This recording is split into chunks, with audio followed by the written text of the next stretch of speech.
Hello মা বাবা ছেলেমেয়েরা সবাই ভালো তো আমি নিয়ে চলে এসেছি আবার একটা ছোট্ট একটা মিনি ব্লগ। এখন যাচ্ছি সাতগাছিয়াতে, মা কালী স্পোর্টস যেটা আছে সাতগাছিয়াতে, খুবই ভালো দোকান। তো ওখানে গেছিলাম দুটো ব্যাট কিনতে, একটা i7-এর কিনলাম আর একটা ডিএসসির ব্যাটটা অনেকটা দাম বেশি ছিল, i7-এরটা কম ছিল।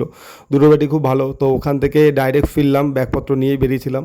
কেননা বিকালে ছিল ক্লাস, আমার অভিযান সঙ্গে দুটো ক্লাস ছিল। প্রথম বাচ্চাদের ক্লাস করালাম, বাচ্চাদের ক্লাস হয়ে যায়, রাত্রে আবার বড়দের ক্লাস ছিল। তো ক্লাস করিয়ে বাড়ি এসে ফ্রেশ হয়ে তারপরে বেরোলাম, গেছিলাম সেই 10 গড়া খেলতে। তো গিয়ে দেখি প্লাস্টিক বলে খেলা, আর আমরা প্লাস্টিক বল খেলিনি, তাও অনেকটা রান করেছিলাম, কিন্তু বলের প্রবলেমেই যা হয়। ঠিক আছে, রান ভালোই করেছিলাম। প্লাস্টিক খেলতে এসেছি, এই ছেলেটা হারিয়ে দিয়েছে। আমি হারিয়ে দিয়েছি একেবারে 20 রান খেয়েছে, তো একেবারে সত্যি বলতে যে প্লাস্টিক বলে করা, সত্যিই বল করা একটু কঠিনই। তো এখানে এসে আমরা আস্তে আস্তে এলাম, জামালপুর ব্রিজের উপরে এসে দাঁড়ালাম।